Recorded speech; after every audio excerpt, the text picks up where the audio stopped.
Yo, beautiful people, it's Wednesday, the 29th of May, 2024. Welcome to TDA, the day after your favorite news platform and the home of popular culture, as defined by the culture.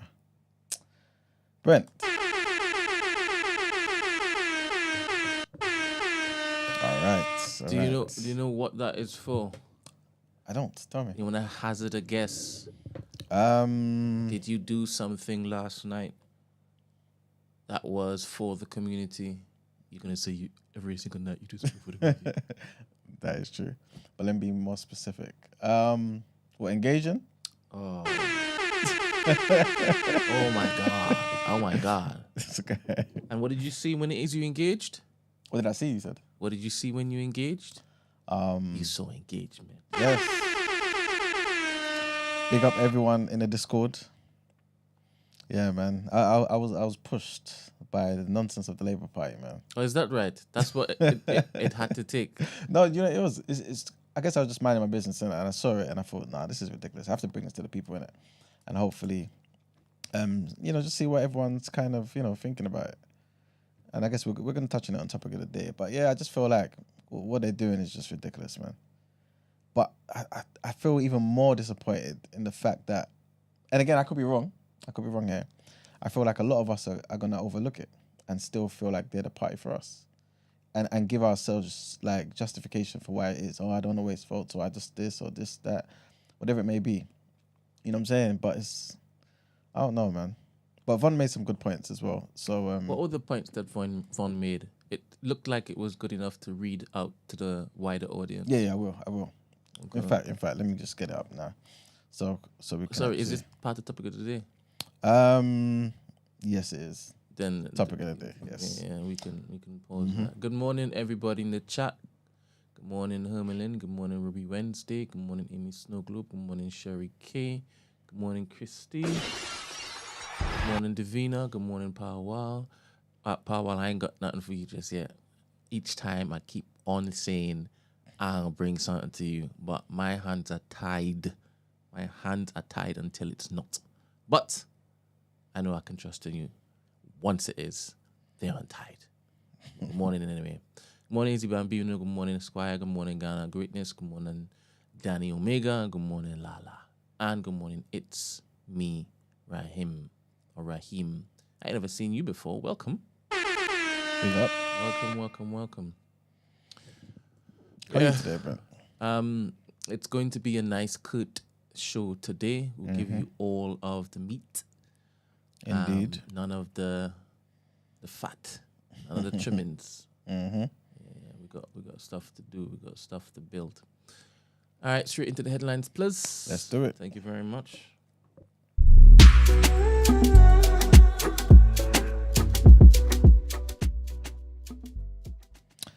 All right, people. Our first headline, and obviously this is going to be about the conflict in Gaza.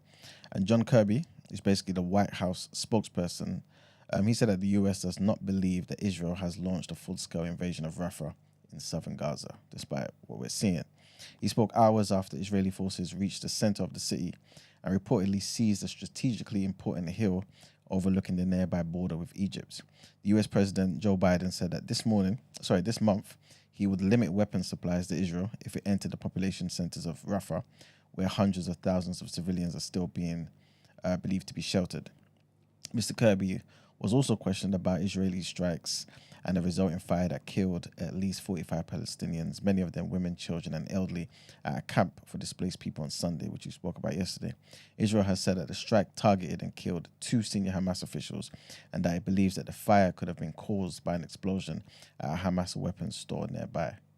See how they've shifted that back to Hamas? These people, man.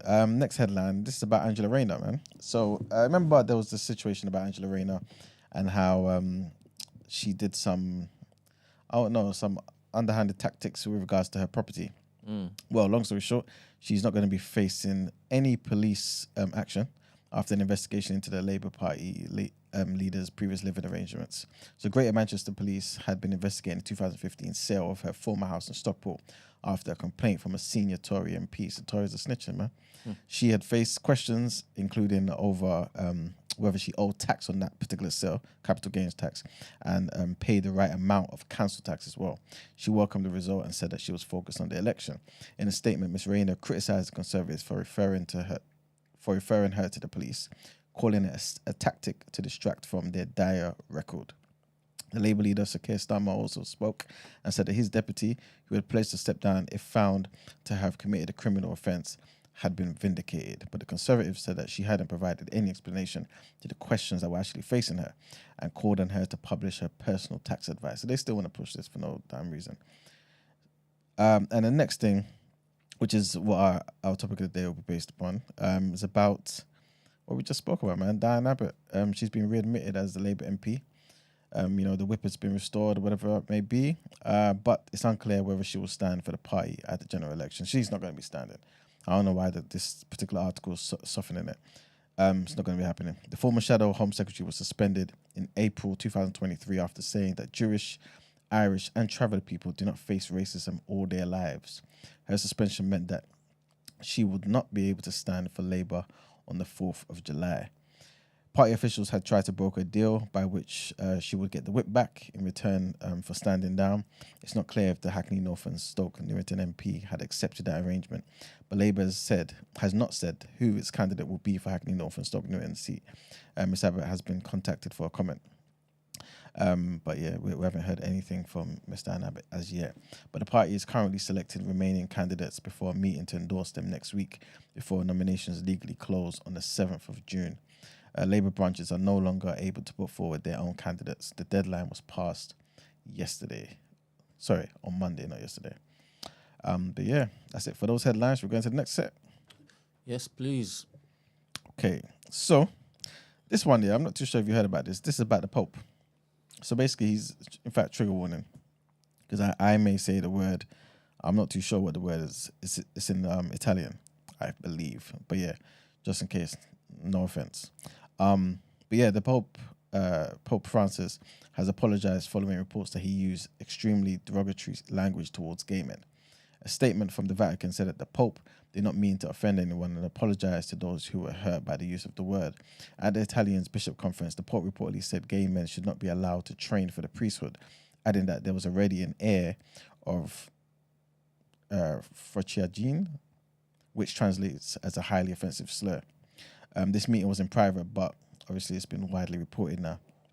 The Catholics governing body, the director of the Holy See, which is the Catholic Church governing body, Matteo Bruni, said in a statement that Pope Francis is aware of the articles that have come out recently concerning the conversation which he had with the bishops behind closed doors. And the Pope's reported comments were first conveyed to the Italian tabloid website Dagospia, and were soon confirmed by other Italian news agencies. Next headline, and 3 police officers have been injured during a demonstration in Westminster organised by the Palestine Solidarity Campaign and other groups. One officer suffered a serious facial injury after she was hit with a bottle thrown from within the crowd. That's what the Met Police are saying. And the Met have said that the suspect had not yet been identified, but that the police are still investigating the situation. 4 arrests related to assaults on emergency workers, obstruction of the highway, and the Public Order Act breaches were made. The protest began in Whitehall at 6 p.m. and was due to end 2 hours later. The vast majority of protesters, between 8,000 and 10,000 people, left without incident at the scheduled times, what police have said, but a group of about 500 people remained and continued to protest. And the last headline takes us to Haiti, man, where a 9-member council in charge of overseeing Haiti's political transition has named politician Gary Conille as the nation's next prime minister. This decision comes amid a period of gangs seizing control over much of the capital, Port-au-Prince. And Conille served as the prime minister for 4 months, from October 2011 to February of 2012, and then resigned after clashing with the then president, Michel Martelly. He now takes over from the interim prime minister, Michel Patrick Boisvert, who was appointed to the role after the previous prime minister, Ariel Henry, resigned in late April. And since the assassination of the then president, Jovenel Moïse, in July of 2021, Haiti has not held a federal election. The country's gangs sought to fill the power vacuum, asserting power over upwards of 80% of the capital. The United Nations estimates that 362,000 Haitians have been displaced by the ensuing bloodshed. In March, Henri announced his decision to step down as Prime Minister amid international and domestic pressure to do so. And a regional bloc, known as the Caribbean Community or the CARICOM, negotiated the creation of a transitional council to restore Haiti's democracy. 9 members were chosen, 7 of whom would have voting powers. And that's it for deadlines. It's time to pay them bills, Brent. Let's go into People's Journal.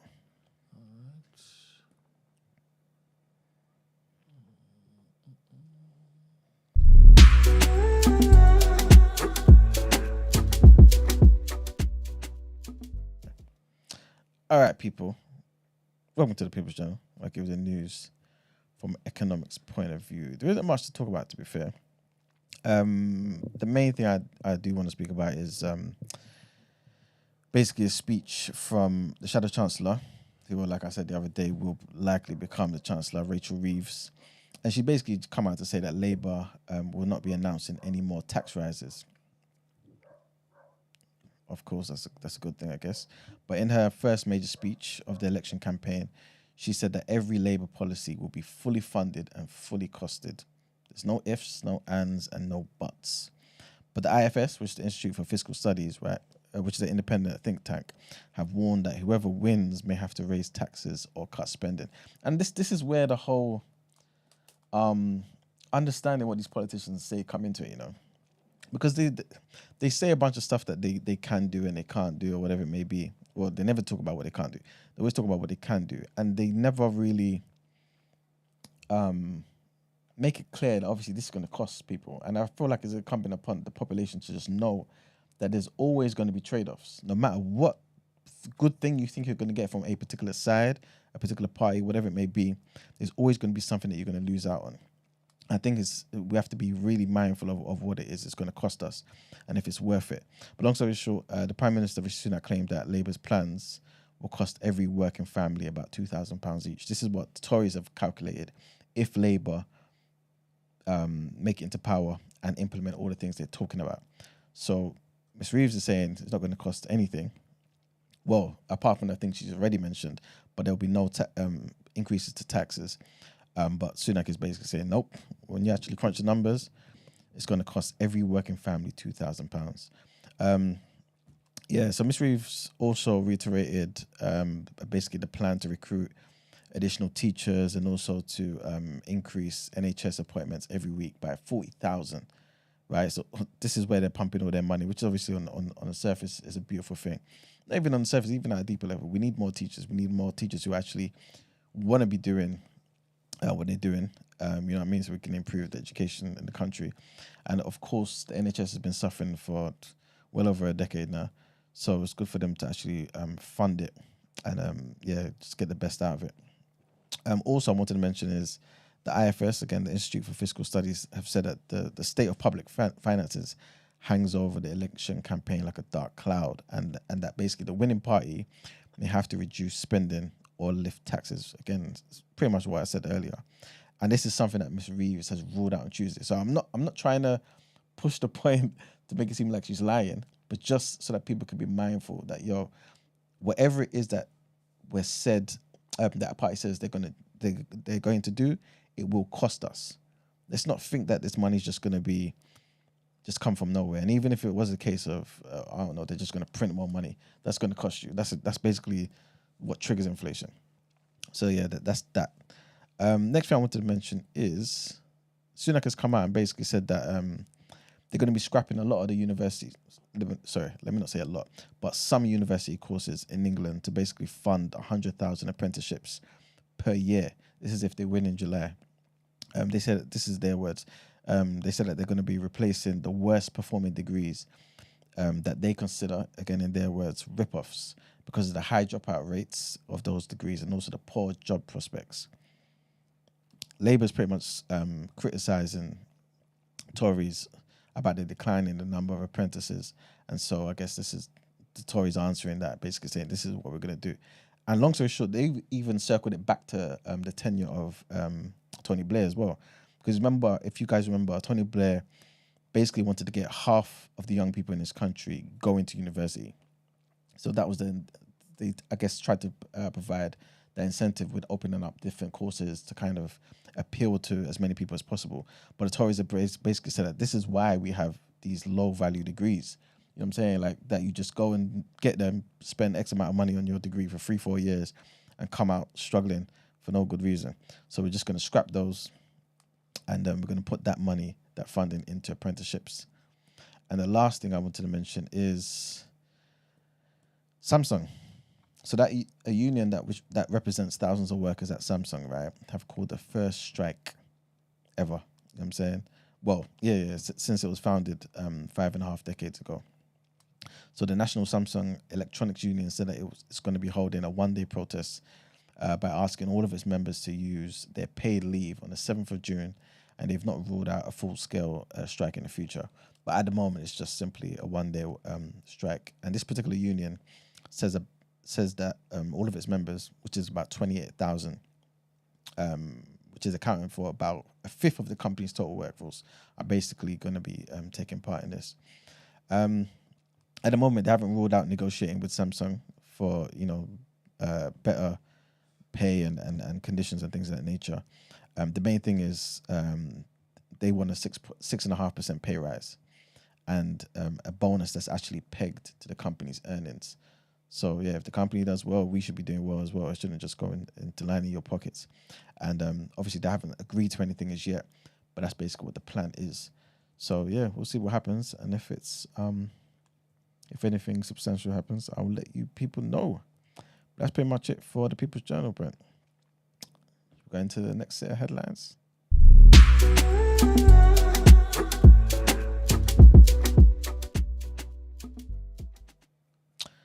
All right, so this next headline, trigger warning on this, guys, big trigger warning.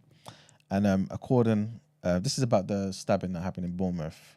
A man has been arrested on suspicion of murder, and a cordon has been put in place along the promenade. That cordon that was put in place, has been lifted, but there's still a lot of searches going on. I was watching it yesterday. On Tuesday morning, search teams could be seen lowering themselves down the cliff on ropes, hacking back the undergrowth. Residents spoke of their shock following the stabbings, with some people saying that they were scared, while other people were reassured by the police's response. On Sunday, police issued CCTV images of a man that they want to speak to in a bid to prompt witnesses to come forward. Miss Gray, who's the victim, was a head coach at Dorset Futsal Club, which is a women's indoor football team. And in a statement posted on Facebook, the club said it was truly devastating news, man. Next headline takes us to North Korea, man, where North Korea has dropped 90 balloons carrying propaganda leaflets and rubbish on 2 border provinces in South Korea, prompting authorities to warn its residents to stay indoors. So South Korea's military has cautioned the public on Wednesday against touching the white balloons and the plastic bags attached to them because they contain filthy waste and trash. The balloons found in Gyeonggi and Gangwon province are now being analysed by relevant authorities. North and South Korea have both used balloons in their propaganda campaigns since the Korean War in 1950s. The recent incident comes days after North Korea said it would retaliate against the frequent scattering of leaflets and other rubbish in border areas by activists in the south. North Korea's Vice Minister of Defense, Kim Kang, said in a statement to state media on Sunday that mounds of waste paper and filth will soon be scattered over the border areas and the interior of the ROK, and it will directly experience how much effort is required to remove them. And our last headline takes us to South Africa, where the South Africans are voting in the most competitive election since the end of apartheid. The ANC, which is the African National Congress, could lose its parliamentary majority after 30 years in government. The ANC's vote share has steadily declined since the high of 70% that it got in 2004, and could get less than 50% this year. If the ANC remains the largest party, it could enter into formal coalition with some other parties. High rates of unemployment, frequent power blackouts, and corruption in party ranks are the main reasons behind the ANC's fall from grace, and more than 27 million South Africans are registered to vote at about 23,000 polling stations. The voters will elect provincial assemblies in each of the country's 9 provinces and a new national parliament that will then choose the next president. And among the opposition parties vying for power is the Democratic Alliance, which has formed an alliance with several smaller parties. The EFF, which is the Economic Freedom Fighters, probably would have seen them on social media over the years, and they want to nationalize mines and seize land from white farmers to address disparities. And by law, South Africa's Electoral Commission has 7 days in which to announce full results, but normally they release partial results within hours of the polling stations closing. And that's it for our headlines. Should we go into reaction, bro? Yeah, might as well. I reckon we can get this done. And then I'm going to get a message from Mark saying, oops, I'm sorry.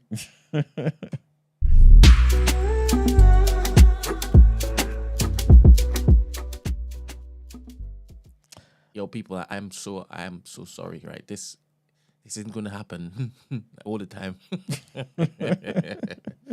These are the times you guys have to extend grace to us, innit? Mm-hmm.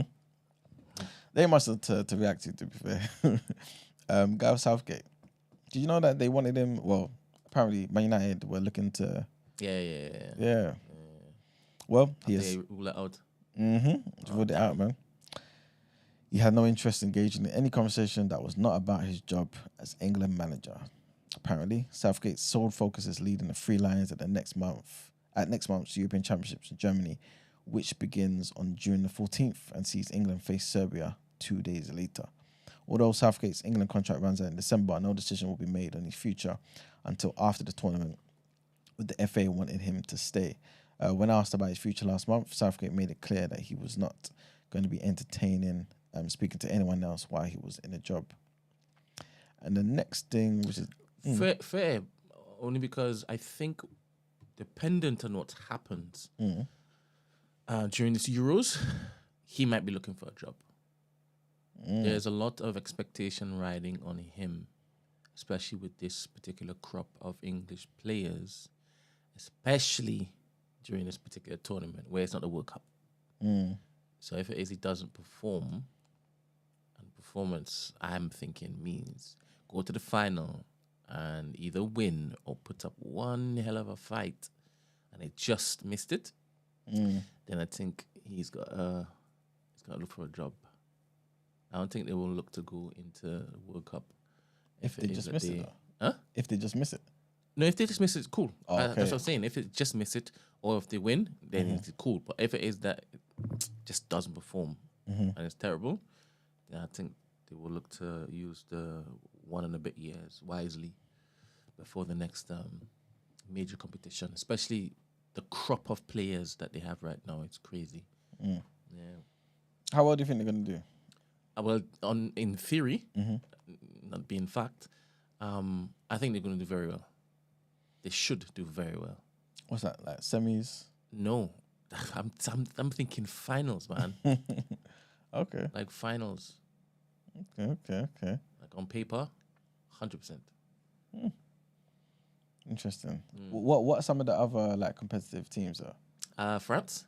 Oh yeah, always them. Innit? Yeah. Spain hasn't been the same. No, Spain's getting better. Oh, is it? Yeah. They're not back to their best, but 100% they're up there too. Okay. 100%. Italy ain't back, though, is it? Italy's always Italy. So they're going to be competitive too. Okay. Then you got the Germans as well. Germany, to me, they always... I mean, obviously they haven't in certain years, but I feel like they're always a team you can't count out. Very, very solid, man, especially when it comes to the defense and whatnot. But yeah, I guess it'll be interesting. I didn't even know it was coming up, Yeah. like next month, basically. Or in 2 weeks. All right. Next one I wanted to mention is about Fury and Usyk's rematch. Apparently, Frank Warren has said that they're set to agree a date for the rematch within the next month. Usyk, for those who don't know, Usyk emerged victorious via split decision when the rivals met earlier this month to become the first undisputed heavyweight champion since Lennox Lewis did it 25 years ago, 1999. It's been well publicized in the lead up to the fight that the Fury-Usyk contract included a rematch clause, with both men evidently keen to honor that later this year. I spoke to him after the fight, and obviously when he got back just to make sure that he's okay. This is what Warren said when he was speaking to Frank Warren said when he was speaking to Sky Sports. He was very disappointed but very philosophical. The rematch was signed before the first fight took place anyway, and that date will be set within the next month or so. Both fighters say that they want it and will go from there. It was a fabulous fight. Two absolute gladiators who didn't leave anything in the ring in an epic fight in the most important fight of the 21st century. A very, very close fight, and I think it will be an even bigger one next time. I'm hearing that it might be end of the year, or it might be, I guess, early next year, the rematch. So we'll see. We'll see what happens. Also, if I'm not mistaken, Usyk, they were going to take the I think it was the IBF title from him, and have Dubois and Hrgovic fight for that, which is going to be on the weekend. That card, by the way, on the weekend. If you're watching it, Brent, don't just like wait for the main. The entire What's card. the lineup? Oh, I have to get it up for you. But basically, you got Zhang and Wilder. Yeah, that is exciting because Crazy. I saw like the commentary around that. So who'd you have there? Honestly, I Go anyway? Yeah, 100%. Because Zhang could get popped with a stray one. This is the thing. For some reason, I don't see Zhang getting knocked out. Okay. You know what I'm saying? But Wilder obviously has the power to do it. But the weight difference between the two of them is crazy. I just don't see him doing that. But and Zhang's a smart fighter. He's a much smarter fighter than Wilder is. But again, Wilder. But people criticize Wilder's chin. The guy is not chinny, you know. The guy can take some heavy punches, man. But long story short, I don't know. If I had to put money on it, I probably put it on Zhang winning. Yeah, probably at this moment anyway. Because I'm just not sure what Wilder we're going to get. You know what I'm saying? I'm not too sure. The last fight against Parker, I wasn't surprised at all. I knew Parker was going to win, to be fair.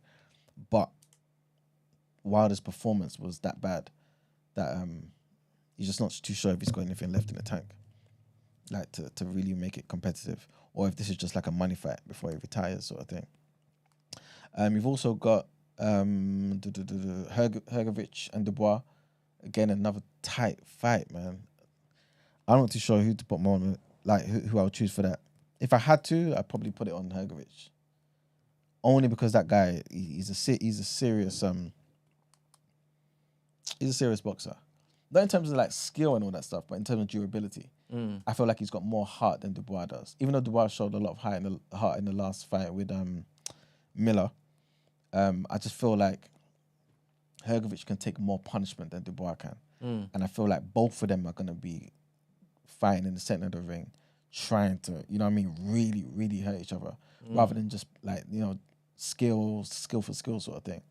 And if it does come to one of those sort of fights, I think I might put my money on Hrgovic. You've got, who else fighting? Bivol is fighting as well. Obviously, the main fight was meant to be Bivol and Bertobiev, which would have been, again, this card is so sick, you know. But yeah, but obviously Bertobiev pulled out with an injury, so he's going to be fighting Malik Zinad instead for the WBA light heavyweight title. Zinad, if I'm not mistaken, I've not seen him fight. All I know is like he's a tall fighter, kind of rangy, and he knocks guys out, man. But again, like I've liked Bivol from the very first time I've seen him fight, and I've thought to myself, I don't see how anyone beats him. You know what I'm saying? So again, the only one really that could potentially beat him is Bertobiev. So that's what makes that fight so sick. Raymond Ford, that's my guy, and he's gonna be fighting against Nick Bull. That's gonna be a good fight. That's for the little, no disrespect, but that's for the smaller guys, you know what I mean, the featherweights. But Raymond Ford's an exciting fighter. He's a good fighter, and so is Nick Bull. Nick Bull really, you know what I mean, he really goes for it. So that's gonna be a really good fight. Austin Ammo Williams is gonna be fighting Hamza Shiraz in the middleweights. I'm hearing Austin Ammo speaking real reckless, talking about he's gonna knock out Shiraz. That's gonna be a good fight. And you got Spider, Craig Richards. He's from South. He's a good fighter as well, light heavyweight. I'm hoping he wins against Willie Hutchinson as well. But like every single fight on this card is a good fight, man. A very good fight. So yeah, we'll see what happens. Why did I even mention that in the first place? I can't remember. Yeah, it was because of the IBF. So basically what was meant to happen was the IBF were going to take the belt away from whoever won the Usyk and Fury fight. And that's what Dubois and Hergovich were going to fight for. And then I guess people were thinking, oh, you know, whoever wins that is going to fight Anthony Joshua for the IBF. And so if Anthony Joshua wins that, and if, for example, Fury won his fight, then you'd get like a undisputed again. That was the kind of plan, what people kind of saw happening. But Usyk put in an appeal to basically not have the IBF taken from him, so that when the rematch with Fury happens, they'll be fighting for undisputed again, if that makes sense. So that if Fury does win, he gets all the belts, as opposed to all the belts minus the IBF. You know what I'm saying? Which makes sense, but at the same time, you should be fighting your mandatory. But obviously, we know why he's not fighting his mandatory. It's not like he's ducking anybody, Usyk. So it makes sense that they've left it with Usyk and Fury. So yeah, long story short, we're gonna see who when that fight is gonna happen. Hopefully, within this month, like Frank Warren said. That is it. So probably talk more about that card, like when Margs gets here, or like probably on a Friday or something. But yeah, that's probably it for the reaction, Brent. All right. Time to get into what you're saying. Topic of the day. Yes.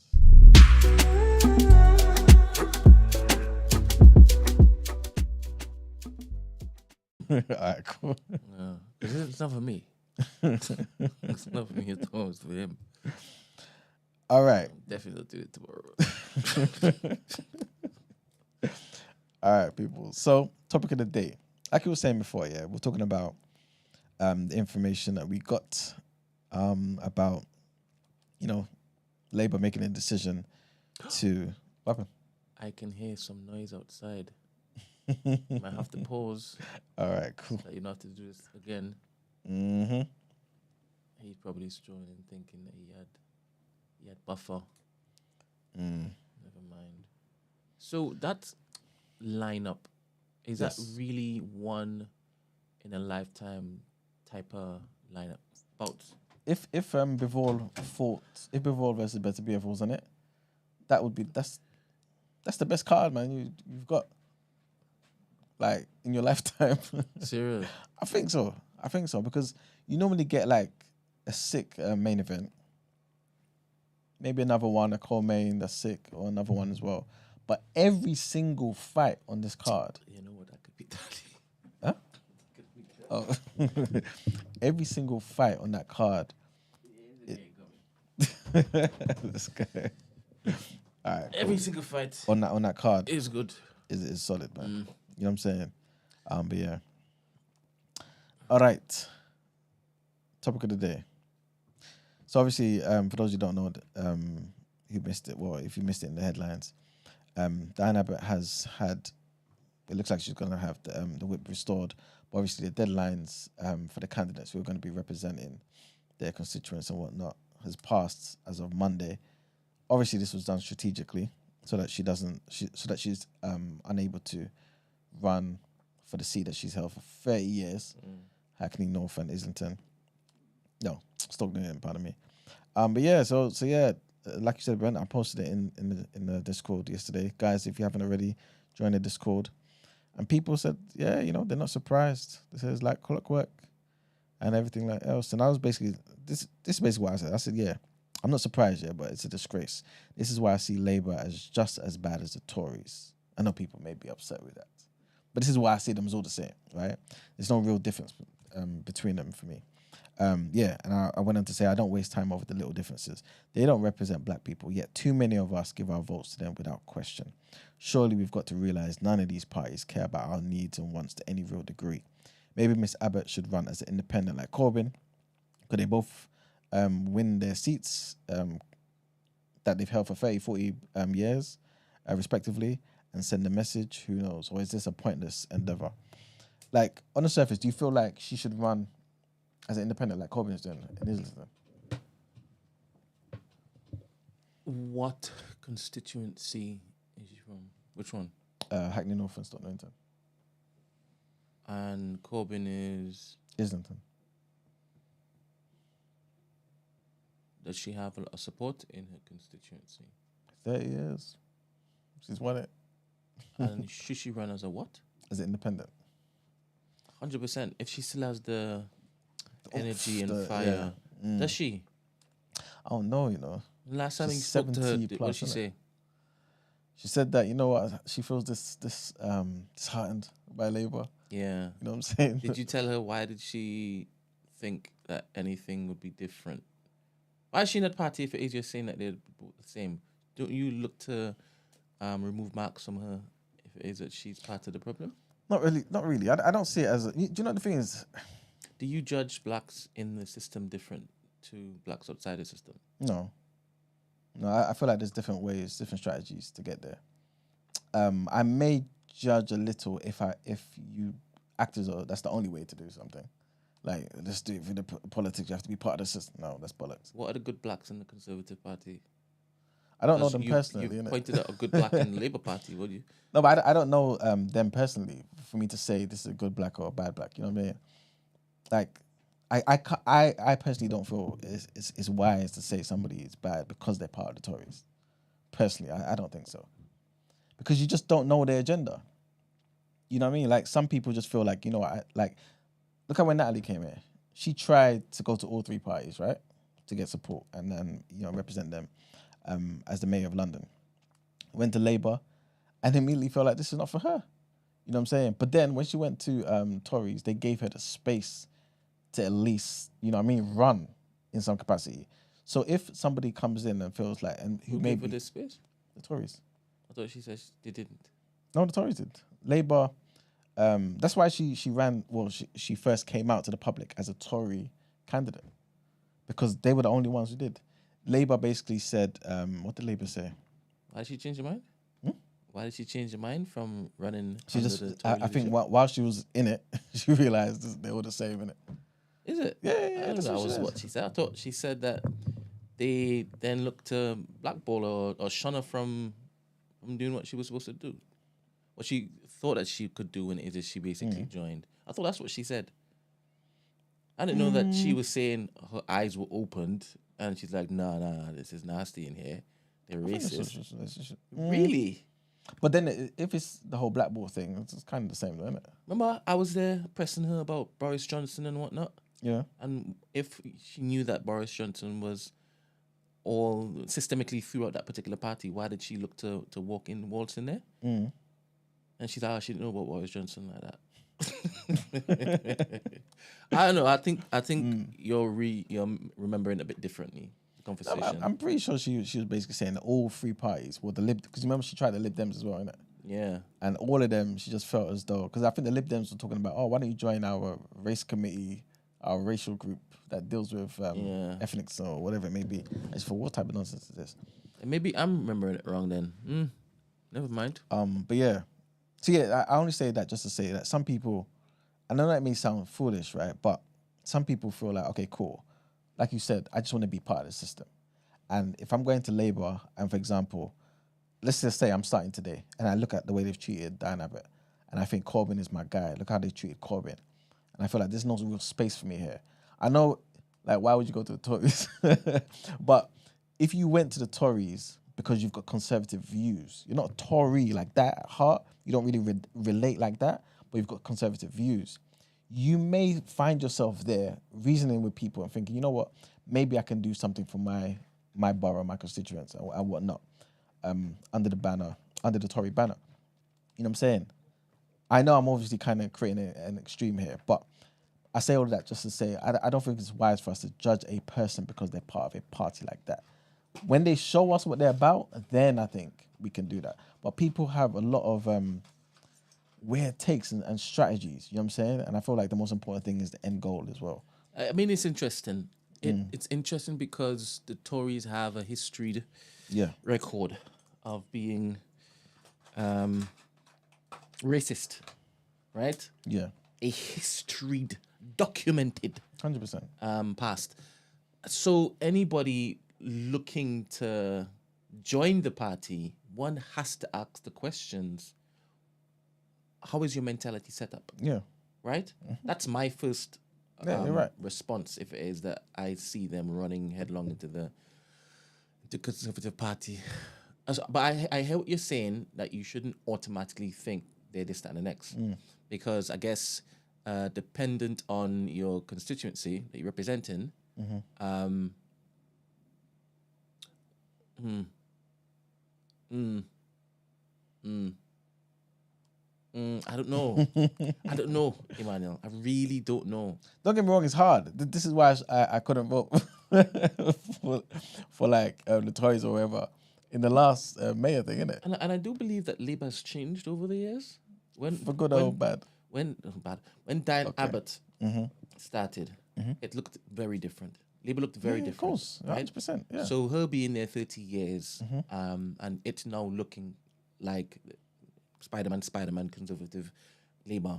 That wasn't always the case. So David Lammy's a different kettle of fish altogether, by the way. Completely. See, this is. I'm glad you mentioned it. We'll come on to him in a minute. It might be even worse than one of the people that are chilling in the conservative pot. Because you expect more, innit? But is it just because we expect more, or do you feel like he's just doing a bad job? Because that guy just, like, his seat is secured. Nothing changing on him. Like, he just knows that's his place. What do you think of Tottenham? What do you think of Tottenham?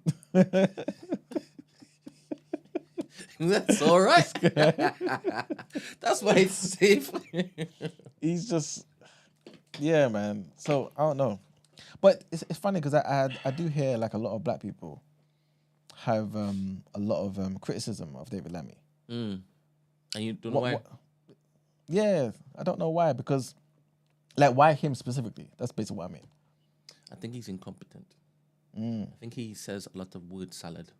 Okay. When he's saying the whole set of word salad, it looks very stupid. It sounds very stupid. And with this whole genocide, what was he doing for the longest while? Spouting the same type of stuff the Conservatives were spouting. All of them did, though. Lovely. And we're talking about David Lammy. We're talking about someone you would expect to have a different difference of opinion based on his skin tone. But that's what it's the expectations that are on him. You're saying one shouldn't have those expectations. So what we're doing here, looking to even say, as a black people, as a black community, we should want better.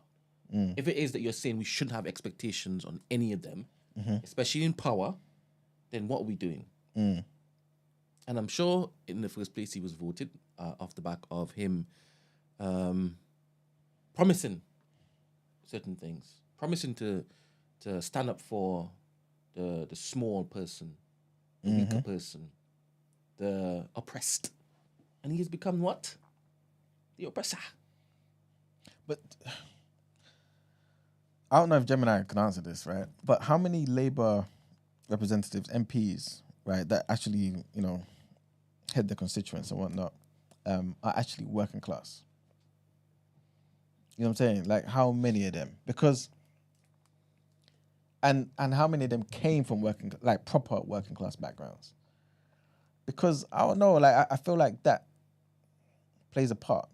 What good is it if somebody came from like a real affluent background and this, that, and the third, where you would normally expect them to be a Tory, I should say, right? But they've gone to Labour and they can't relate to the people. I'm not saying that you shouldn't, because sometimes you resonate with them more and you want to help. Maybe you've got experience in that other background. You want to, just help the Labour Party. But how does that work if the people can't relate to you? Yeah, it's weird, Emmanuel, because I don't know if I'm a good human being. Doesn't matter what class I come from. If I'm a good human being, I can't be part of a party that says homelessness is a choice. I can't. It doesn't matter where I came from. I cannot, if I'm a good human being, I can't do that. Yeah. And to be honest, I would be smart enough, one would assume, to see that what's being spread from that particular pulpit, knowing full well that they have a global audience. Brother, this is not good for humanity. It's the decent nature of humanity that you should be espousing. If you're saying that you're governing an entire land and you're looking after the best interest of its people, you can't be opening up your mouth and saying what it is that they are saying and doubling down on and putting out, getting checked and double checked before putting out. Brother, is mad. What do you do though if you're in a situation where you don't believe that, obviously, but you're part of a party and certain people in that party are saying these sort of things? Because you can find yourself from both of these major parties and people say crazy things. I have to stand for my constituency. They elected me because of my principles. My principles should be locked in a box once it is I go into parliament. No, I can still speak. Yes, it may mean that I will be ostracized, but what is the point and purpose of being in that position if it is that you're not looking to basically try to change things for the better, right? Because what you do is going to be remembered when you're gone, right? So whilst you're there, make a good go at it. So, but where does this whole thing go in terms of would you potentially say something that will get you ousted from the party? I to be honest, I'll get elected off the back of me being a wild card and a wild mouth mother effer anyway.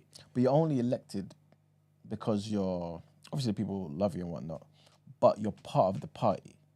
So if you say something that's contradictory to what the They will party take head, my whip away. They'll do what they. But 100%, but I can't not do that. Okay, so that means you potentially not be able to do the work you wanted to do. 100%. Okay. That's me. That's me. Other people might be like, nah, I have to be more crafty, and I have to basically sit here and be part of the party that is saying this, that, and the next about this, that, and the next, and for my entire party to be brandished with this particular brush, and for the entire bucket of apples to be ruined off the back of what this particular mongoloid apple is saying, right? And that's what has happened. So it doesn't even matter what they're saying right now. That's what Mark keeps saying. I don't care what they say. I don't care what they promise because all of y'all are ruined. Yeah. You have to basically go. Yeah. And that's how I see it. If they don't, as in the people, don't see that within the Conservative Party, there are dissenters. There are people, it could be strategically putting out certain sound bites, letting everybody know, yep, no, we don't stand for that, then everybody's going to think, yeah, all of y'all are rotten. All of y'all are rotten. And that's how you think Labour is because of Keir Starmer.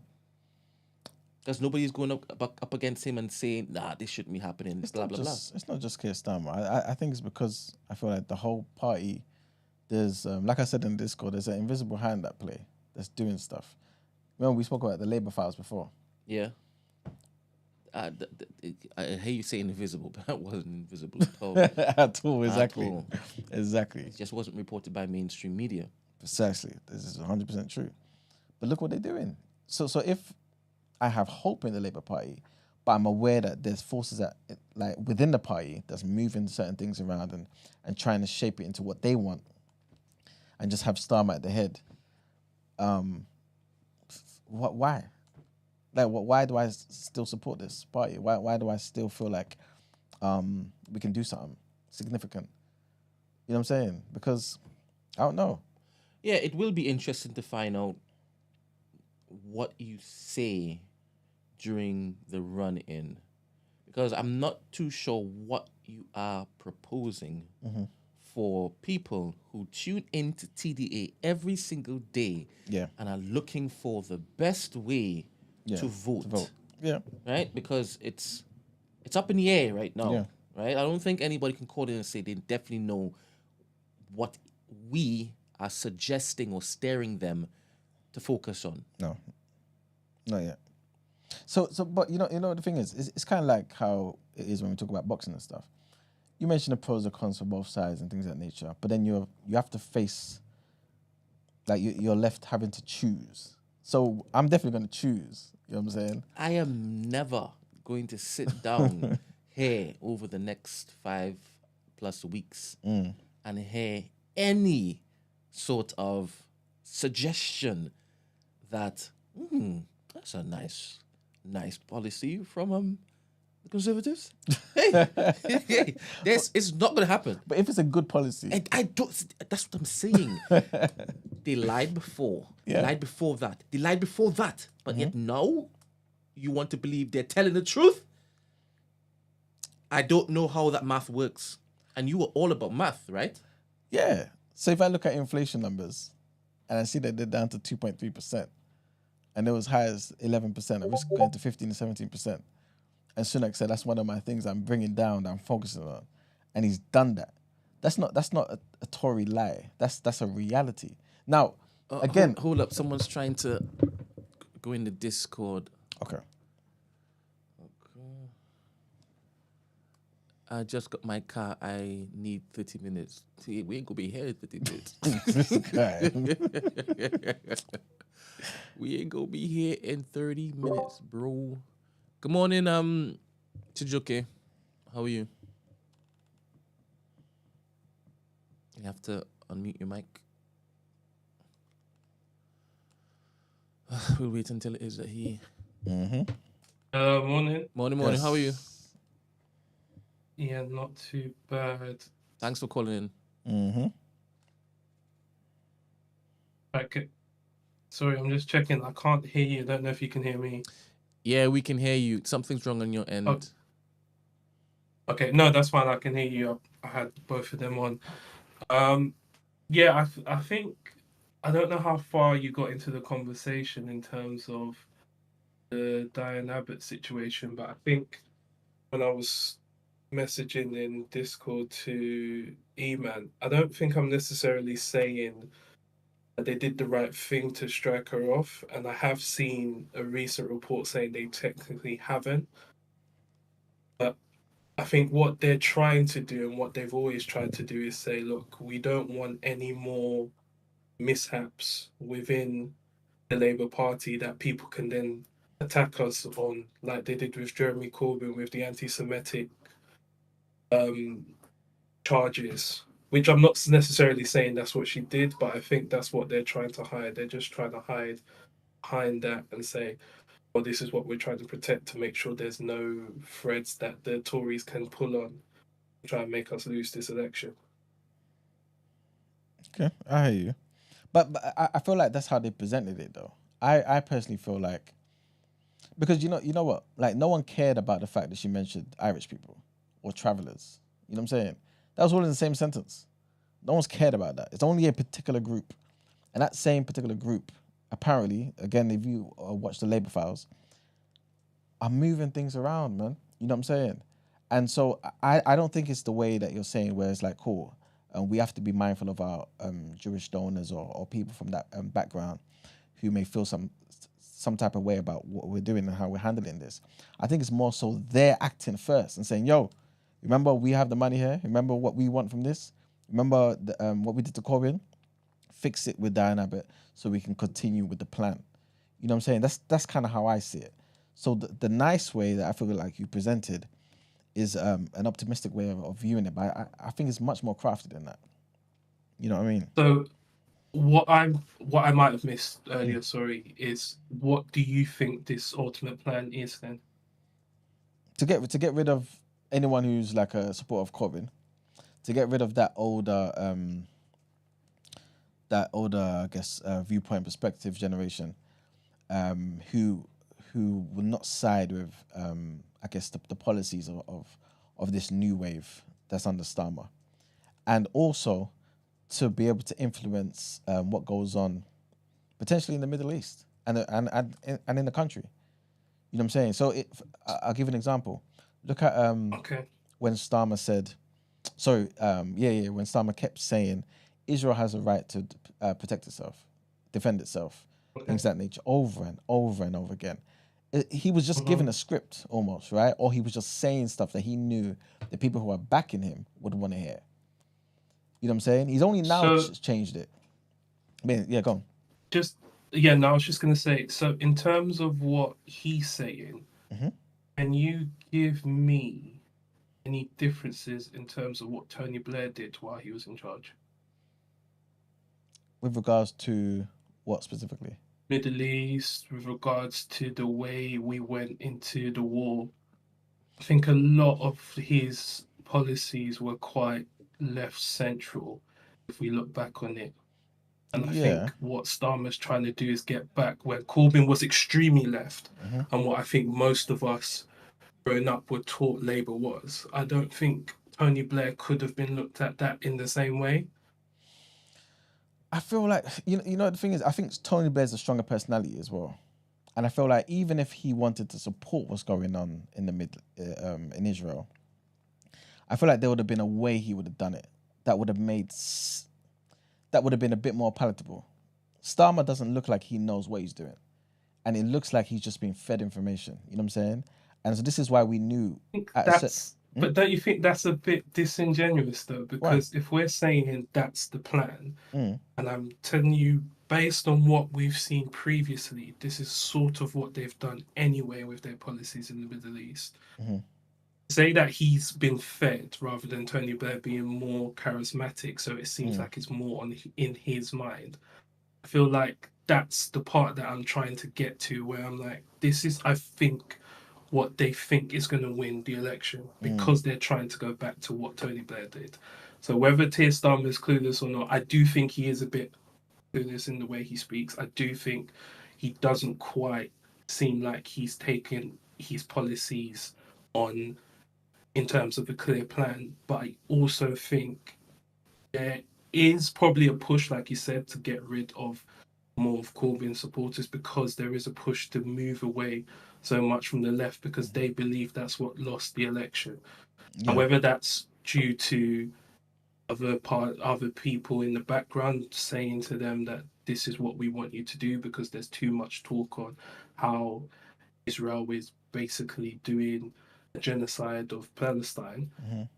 I think that in itself is what is we can say. I think in my head I'm trying to say I don't know necessarily. I'm not saying you're wrong, but I don't know if that we can say that's completely different compared to what the policies have been previously. I think it's just more of a head because of how blatant Israel have been in our lifetime so far with their plan in this particular period. I hear what you're saying. I do, but like with the situation in the Middle East, I do think it's different though because one was, I guess, seen as a threat against the West in terms of a direct 9/11. You know what I mean? A consequence of 9/11. And my boy is America, so I'm gonna ride with America. This isn't as direct as that at all. This is just a full scale invasion, like, and us supporting Israel in destroying the people. And the world can see that this is a pure genocide, and you people are just doing like the devil's work. You know what I'm saying? In fact, you're even informing the devil on how to do things more effectively. And he's still standing there talking about they have a right to defend themselves. I don't think Tony Blair wouldn't find himself in such a situation. Ooh, I don't think careful. so. I don't think so, you know? Israel, because no, the only reason I say that is because if we look at why Britain have remained as silent as they are, is because Israel are looking to the US saying, you have to back us. Yeah. Because of, the way we basically help your military. So I think in that sense, I don't think Tony Blair will take a different stance. I'd be very shocked if he did. Do you know the thing is, I wouldn't say it would be completely different, but this is what I was saying earlier. I feel like it would be the way he does it, and I feel like he would have some influence. I know this may sound crazy, but I feel like he would have some influence on Biden as well in terms of how they deal with this situation, because I feel like Tony Blair's he's still aware of how the UK will be seen by the rest of the world. You know what I'm saying? And also, you have to also bear in mind, Tony Blair was the actual prime minister. He wasn't in the opposition. You know what I'm saying? So the dynamic is a bit different as well. I hear you, but I think even though this was a shock election in terms of the date being moved forward, I think we are still looking at the prime minister elect. I don't think Labour are going to lose this election. Not at all. I mean, so I think in terms of what he's saying now, I think it's important to take into account because in the next month or so, this will be our prime minister.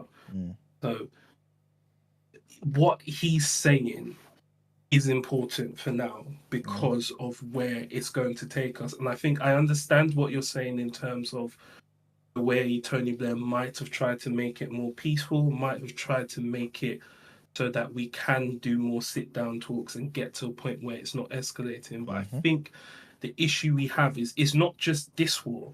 We still have the issue in Ukraine, which I think has slightly been pushed to the side. But that's still a massive war that affects the West as well and affects how we do a lot of the things that we would have done in the minute in terms of how we produce the armies and what we would do in terms of which side we're backing, because I think in terms of obviously Iran being involved and then the whole issues with obviously their president dying and whether there was any nefarious plots on that as well, that's also a massive, we're basically at a point where there could be 2 or 3 incidences that could cause this to be a whole global war. And I think that's why this is very precarious, and what we do from this point becomes more important than it had been previously. Do you feel like Israel care if there's a global war? No. You say no? No, I don't think they do. Okay. Do you feel like the powers within the UK or within the Labour Party are in cahoots with the overall agenda of Israel? I think if we look at the way both parties are behaving, you could say that for both of them, if I'm honest. Yeah, that's true. I'm only saying that because, like you said, Starmer will likely be the prime minister. You know what I mean? So, like, we're gonna have 5 years of him at a minimum, right? Where, okay, the same powers potentially, if you do agree that they're working together, will be influencing him and the decisions that, you know what I mean, they're making. And if Israel want a global war, or pardon me, don't mind a global war, as long as they get their objective achieved, like what's gonna happen? Well, I think, and I like to say, I don't know if so when I say Israel, and I think we have to be careful in how we say it, I think it's literally that madman controlling them. Like Netanyahu is doing, I didn't think I would see a madman pass Putin until I heard this man speak. I didn't think it was possible. But he's actually insane to a point that I that's why I say I don't think they'll care, because it's the single-mindedness that I don't think I've seen in what is quite a powerful force in a very long time. Like, we're talking, he's not you. The way he's speaking, it's probably just as ballsy as the way Trump used to speak sometimes when he talked about some of these diplomatic relations. Obviously, more towards this one particular state. Yeah. Since we are talking about like the situation in Israel, yeah, how do you see this playing out in the next, I don't know, by the end of the year? I think we will probably get to a point where they have to do a ceasefire. Otherwise, I don't see past the whole us having to get involved and having to put boots on ground at the end of the year. So I think it's going to be either one of those two. My head would like to think it goes to ceasefire, but I think part of me feels like we're going to get to a point where we have to get involved. And which side we go on is obviously going to be quite key, because, like I said, I think it will involve a lot more than the US and the UK getting involved. I think it probably will have to. Why do you see us potentially getting involved and potentially being on the side against Israel, like boots on the ground? Wouldn't it just be as simple as cutting off their supply? I think there's too much at stake with the way the US deal. Like I said, a lot of their weaponry comes from Israel. And I think that deal in itself will cause them to go to that side, even though they don't necessarily want to say it out loud as much anymore as they were. I think that's potentially what's going to cause that particular point to come in. Mm. Okay. I hope I am wrong, but yeah. Mm.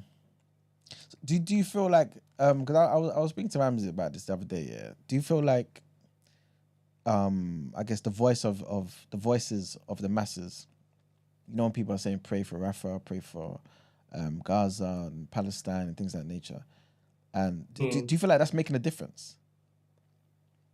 Or do you feel like any sort of change we get, i.e. a ceasefire, is because the politicians have decided, okay, enough's enough now. This is like we've now got what we want now, so let's stop this. Or do you feel like it's the people doing this? So I do think there has been a bit more pushback than initially was, and I don't know if that's because of, you know, UN saying a bit more. I'm not saying the UN has that much power, but in terms of them trying to put across the war crimes, the killing of the suppliers of the food trucks, I think those incidences have swayed a lot more in terms of how we're seeing Israel and what they are trying to defend as them defending their territories and defending themselves. So I think the way the world is seeing it hopefully is swaying to show how crazy this situation is.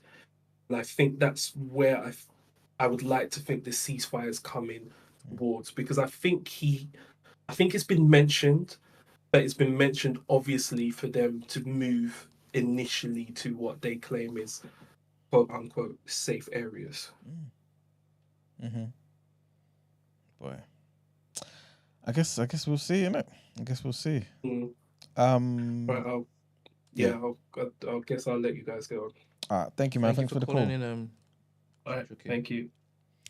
Before we wrap up, bro, I just wanted to throw something at you, yeah? And this is the whole, I guess what the main topic of the day was about, basically, about the treatment of Diane Abbott, yeah? And if it should matter to us. Like, granted, we can be upset about this particular thing, but should it really matter and make us, let's just say we were happy with Labour. Let's just say we had a Labour that we wanted. At least 70% of the way, because no party is perfect, right? With how they treated Miss Abbott, how they treated Corbyn, for example, should that matter to us? Should that sway our votes?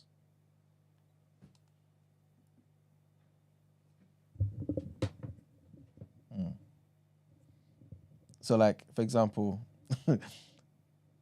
you've got like, because obviously, like I'm saying, like no party is perfect in it. But you've got the things that you like in terms of, okay, yeah, they're going to reinvest here, they're going to lower university fees, they're going to do certain things that we want, we care about, right? Coming from working class backgrounds. It things like that. should. If I'm saying that conservatives over the past however many years they've been racist and they've been showing their particular hand, so much so as to why I can't ever vote for them. Then if Labour started doing the same, it will be the same for me.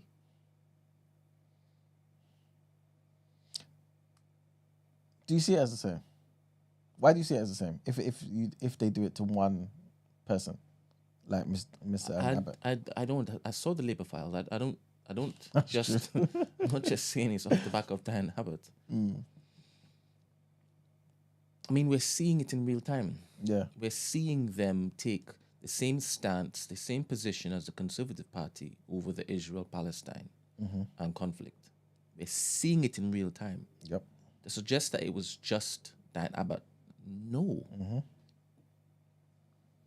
Do you feel like this is gonna make, I guess, the Muslim population in the UK like reconsider who they vote for as well, or do you feel like, you know, the whole wasted vote situation? Let's not vote for. Did you hear about? Oh, what's this guy? I can't remember his name. He's a Muslim. I believe he got the votes. He's a Green Party guy. Green Party guy. Did you hear about him? People, because I was watching something else and people were getting upset about the fact that after he won his seat, the guy was talking about Palestine and basically saying, "Oh, you know what? We're gonna do X, Y, and Z. We're gonna campaign, pray for Palestine." Da, da, da, da.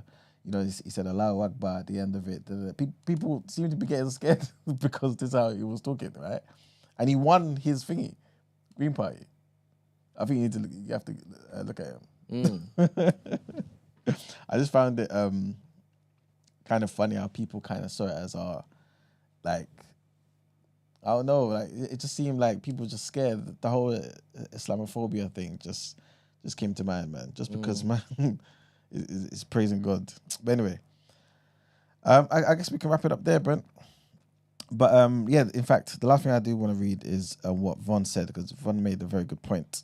And he basically said, so we're all protest voting then, yeah? None of the political parties are for us, right? Any political party that wins the general election without a single he said any political party pretty much will win the general election without a single black voter voting for them. Why? Because we are a small demographic.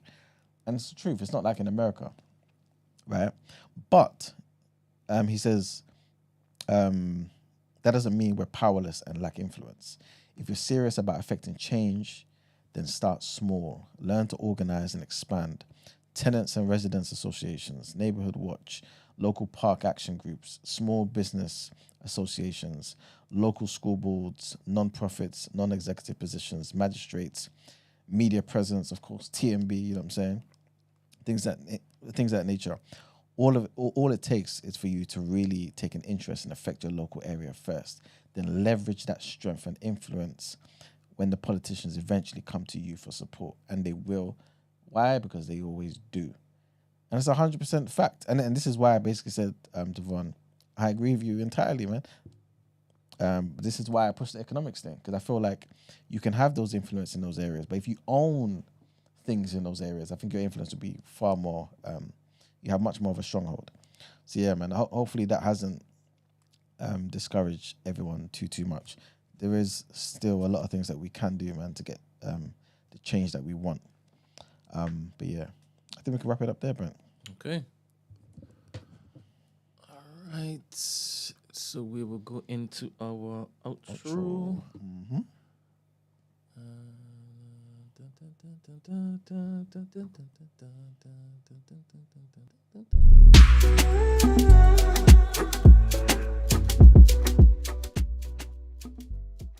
All right, cool. All right, people. Before we go, there are some Spotify comments that we wanted to read out. Big up Shay345. Well, I don't know if it's a he, but no, sorry, it's a she. She said, it was great. Side note, babe. Esther, where do you get your headscarves from? I'm liking them. Thank you. So Esther's going to hopefully relay some information to you tomorrow when she's in. Quids Fetish said, after looking at the price of flights to Jamaica on Skyscanner, I'm willing to vote. I'm willing to vote Reform UK or Britain First if they'll send me back home for free. All right, big up Quids Fetish. And the next thing I want to read out, yeah, this is a follow-up. So I'm not going to read out the name, yeah? Everyone knows his name, innit? I can't remember. It doesn't matter. But basically, this is about the kiss thing. Yeah. All right. I think we read it out. Lavondre or something? It's out there now, Lavondre, right? Yeah. We read it out the first time. Okay, cool. So yeah, this is a follow-up to that dilemma. Lavondre's come back and told us what happened. So I love updates, man. Yeah, man. Big up Lavondre.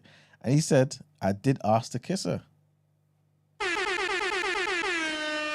He got the consent. All right, then. Why are you giggling? That's what he said. All right. I've not said if he was successful yet.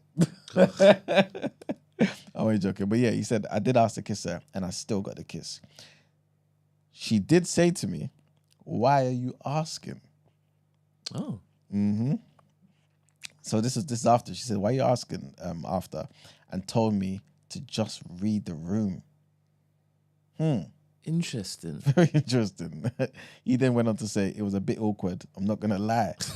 I've kissed girls before, but I just wanted to be sure I'm doing the right thing as an adult, even if it comes across as cringe. Wow. Mm-hmm. Then he goes on to be a bit more philosophical. He says, why is asking for verbal consent so layered? You know what I'm saying? Why? Anyway, I feel I did the right thing regardless, and I don't want to be doing the same thing I was doing when I was younger. Thanks, dudes. Maybe you can ask Gina the same question when she comes back. Okay. Good morning, caller. Is it connected? It's connected now. You can call back. Please call back.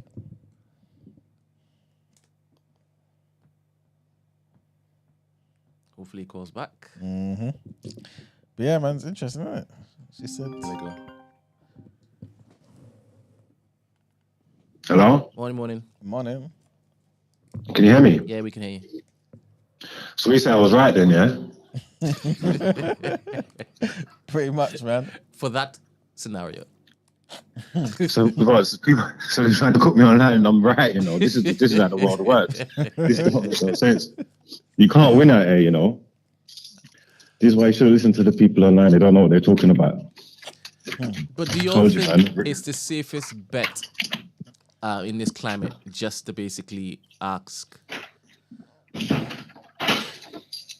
Ask what? for a kiss? As in, if Nah, it's not, man.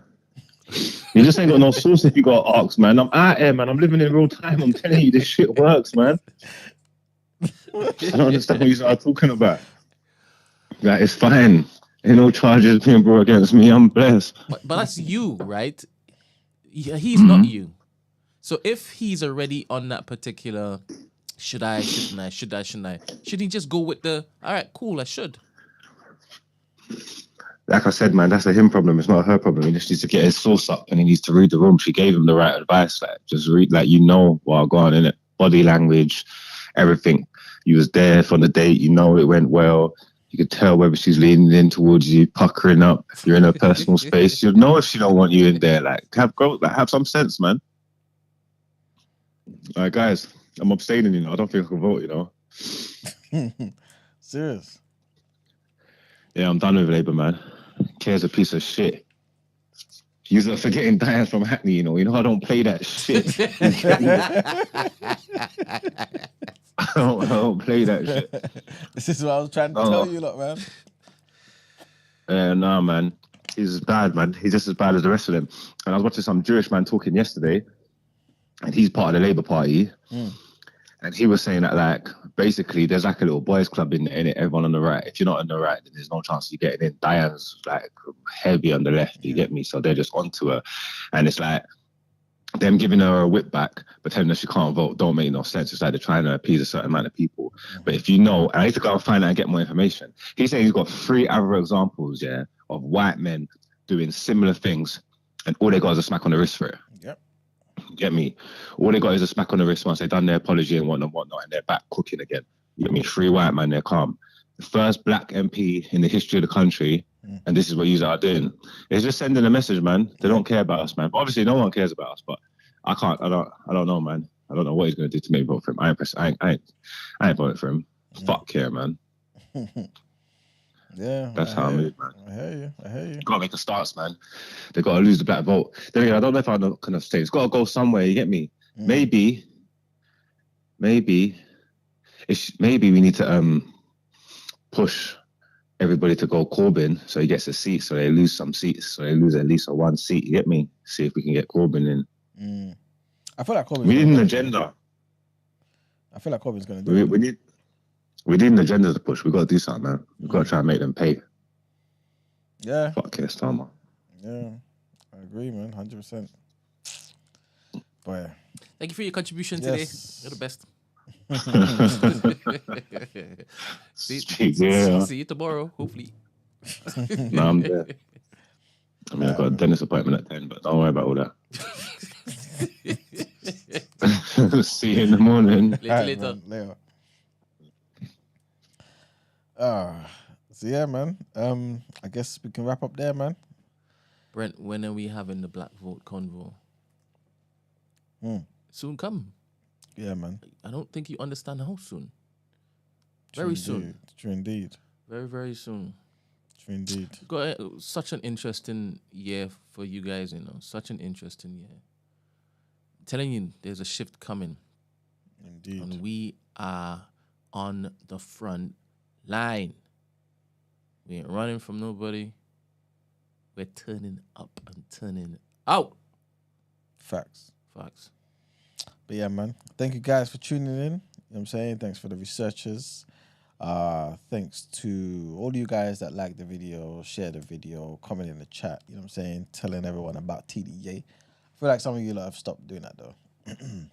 So, guys, tell the people, man.